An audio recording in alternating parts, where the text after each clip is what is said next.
Hello friends, आज का class में आप लोगों का स्वागत है। आज का क्लास में मैं इंग्लिश ग्रामर में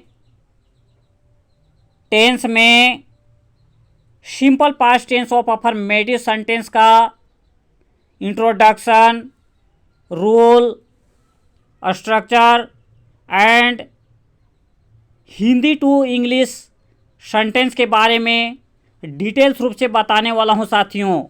ओके, इसलिए प्लीज़ आप लोग मेरे क्लास में बने रहें और यदि मेरा चैनल को लाइक, सब्सक्राइब एंड शेयर नहीं किए हैं तो प्लीज़ फटाफट कर दें।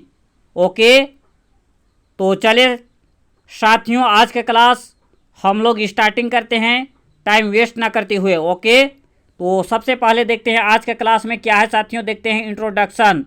इंट्रोडक्शन का अर्थ होता है हिंदी पहचान या भूमिका। It is clear. जैसे फॉर एग्जाम्पल पहला नंबर देखा जाए, फर्स्ट नंबर 1 में देखते हैं साथियों क्या है। हिंदी राम पत्र लिखता था। अब इसमें देखा जाए तो वाक्य के अंत में ता था आया, ठीक है, यानी बीत गया।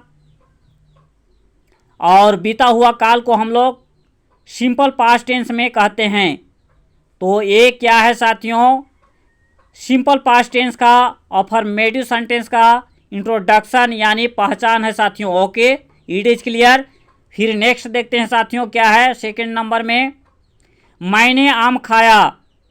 अब इसमें देखा जाए तो लास्ट में खाया यानी कुछ ही पल में बीत गया। और ये क्या है साथियों, सिंपल पास्ट टेंस का अफर्मेटिव सेंटेंस का इंट्रोडक्शन है यानी पहचान है साथियों। ओके, फिर देखते हैं साथियों क्या है, आगे देखते हैं थर्ड नंबर यानी तीसरा नंबर, संजय घर गया। अब यहाँ पर भी कुछ ही पल के लिए बीत गया, संजय घर गया। ओके, यानी ये क्या हुआ, सिंपल पास्ट टेंस का अफर्मेटिव सेंटेंस का इंट्रोडक्शन यानी पहचान में है साथियों। Okay, it is clear.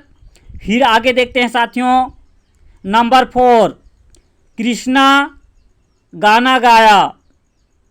अब यहाँ पर भी देखा जाए तो कुछ ही पल के लिए बीत गया यानी बीता हुआ काल का बोध हो रहा है, यानी ये भी क्या है साथियों, सिंपल पास्ट टेंस का अफर्मेटिव सेंटेंस का इंट्रोडक्शन है साथियों। ओके, फिर देखते हैं नेक्स्ट क्या है साथियों नंबर 5, तुमने अंग्रेजी बोला। अब यहाँ पर भी कुछ ही पल के लिए बीत गया यानी बीता हुआ काल का बोध हो रहा है साथियों, इसलिए यहाँ सिंपल पास्ट टेंस का अफर्मेटिव सेंटेंस का इंट्रोडक्शन में है साथियों। ओके, इस तरह से हम लोग हिंदी वाक्य देख लिए। अब हम लोग देखते हैं रूल नंबर 1। अब रूल नंबर 1 क्या फ्लो करता है उसके बारे में हम लोग डिटेल्स रूप से जानकारी लेते हैं साथियों। ओके, इसमें प्लूरल नंबर बोले तो आई, वी, यू एंड दे के साथ V2 बोले तो वर्ब का सेकेंड फॉर्म का यूज किया जाता है साथियों। It is clear. फिर देखते हैं आगे क्या है साथियों रूल नंबर 2। इसमें एक्चुअली में क्या होता है, सिंगुलर नंबर बोले तो ही, सी, इट या किसी नेम के साथ V2 यानी वर्ब का सेकेंड फॉर्म का यूज किया जाता है साथियों। It is clear. इस तरह से रूल फिनिश हो चुका है साथियों। फिर देखते हैं आगे क्या है साथियों स्ट्रक्चर। स्ट्रक्चर का अर्थ होता है रचना, बनावटी। ओके, अब इसका स्ट्रक्चर देखते हैं साथियों। सबसे पहले कर्ता यानी subject plus V2 second form plus object कर्म। इस तरह से देखा जाए तो ये स्ट्रक्चर है साथियों। अब स्ट्रक्चर के माध्यम से हम लोग हिंदी वाक्य को इंग्लिश वाक्य में, ठीक है, इसका सेंटेंस बनाएंगे साथियों। ओके, तो देखते हैं साथियों इसका इंग्लिश। सबसे पहले हम लोग स्ट्रक्चर के माध्यम से देखते हैं, ठीक है, हिंदी को इंग्लिश में हम लोग ट्रांसलेट करते हैं। ओके, तो सबसे पहले ऊपर चलते हैं साथियों क्या हिंदी, राम पत्र लिखता था, ठीक है। अब यहाँ पर राम आया फर्स्ट में, ठीक है, तो यहाँ पर हो जाएगा साथियों सब्जेक्ट राम। उसके बाद क्या लिखता था साथियों, पत्र लिखता था। अब लिखता था क्या है, वर्ब है, और लिखना का V1 राइट और उसका V2 क्या हो जाएगा साथियों, रोट हो जाएगा। तो क्या हो जाएगा साथियों, राम रोट क्या लिखता था, पत्र, तो अ लेटर हो जाएगा। It is clear. अब मैं चाहूँगा ये क्लास आप लोगों को काफ़ी समझ में आ रहे होंगे। It is clear. फिर देखते हैं साथियों आगे क्या है। नेक्स्ट नंबर 2, इसमें मिला लेते हैं, ठीक है, हिंदी। मैंने आम खाया।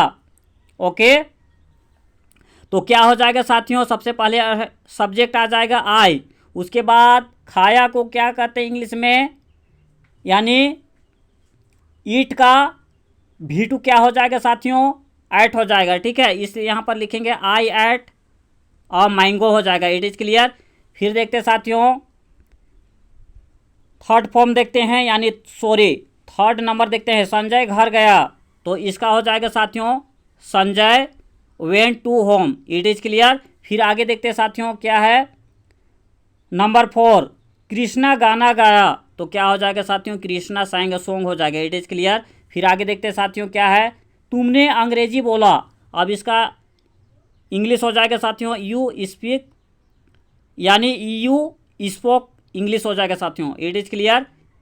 तो साथियों ये क्लास आप लोगों को अच्छा लगे तो please like subscribe and share करने में कोई कमी ना करें। ओके, और मैं तुलसी सर, ठीक है, इसी प्रकार का अपलोडेड वीडियो यानी 10 से रिलेटेड, ठीक है, अपलोडेड वीडियो फिर से लेके आऊँगा। तब तक के लिए आप लोगों को मेरे तरफ से thank you so much. Okay, bye bye.